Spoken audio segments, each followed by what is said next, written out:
Well, if Scott Quigg, the WBA world champion at 122 pounds, wanted to make a statement today, July the 18th, 2015, he made a statement. He stopped Kiko Martinez. Kiko Martinez may seem old. He's not old. He's 28 years old.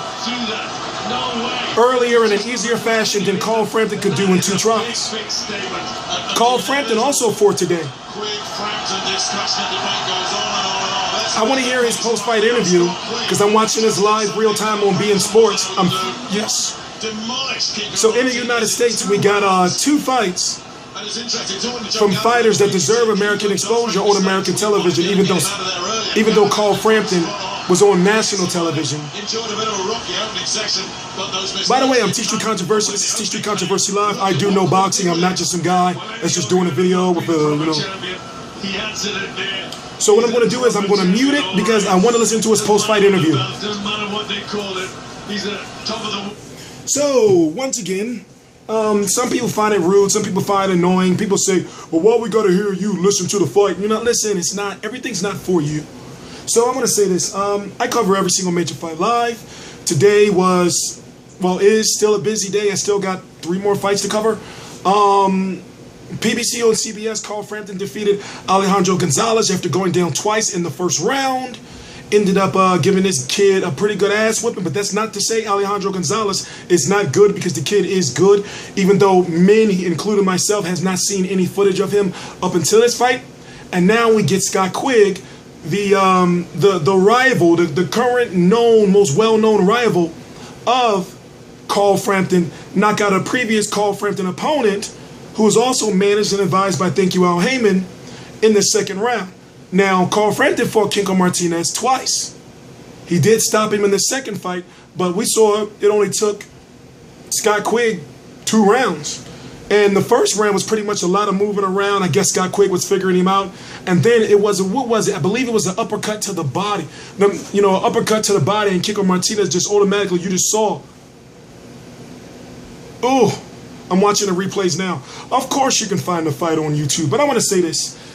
Now we want to know what is next for both of these fighters. Now that I've seen both of these fighters fight on the same day, about half an hour to an hour apart, I want to know if Carl Frampton, who is A-side, he's an IBF champion at 122 pounds, versus Scott Quigg, who is B-side. Remember, Guillermo Rigondeaux has the recognized 122-pound title, WBA title, and Scott Quigg has the world, which is that.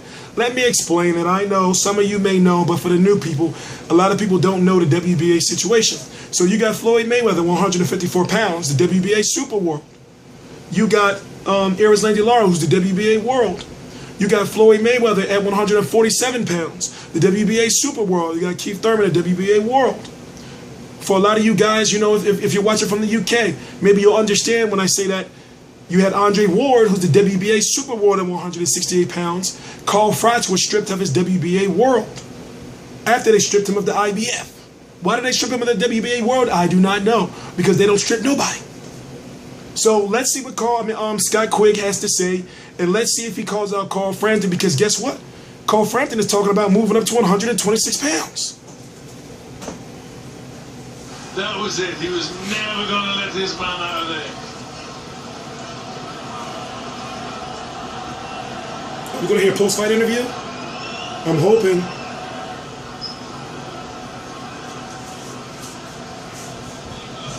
You might have to wait for that or find that on your own if I can't get it for you.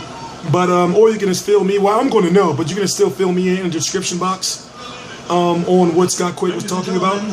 Referee Terry O'Connor, following the second knockdown of round number 2, has to step in and call a halt to the contest.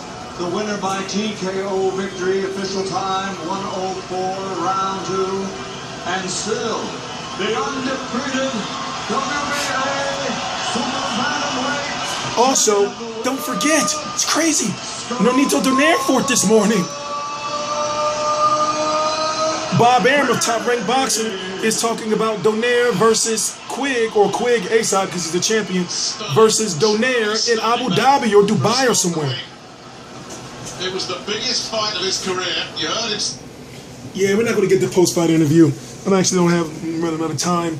But now the whole 122 pound landscape is all jacked up because remember also, Leo Santa Cruz has moved up to 126 pounds. So Leo Santa Cruz was ringside at the Cole Frampton fight, literally right there. And now I just don't know what's going to happen. But the good thing is Eddie Hearn and Al Heyman are cool.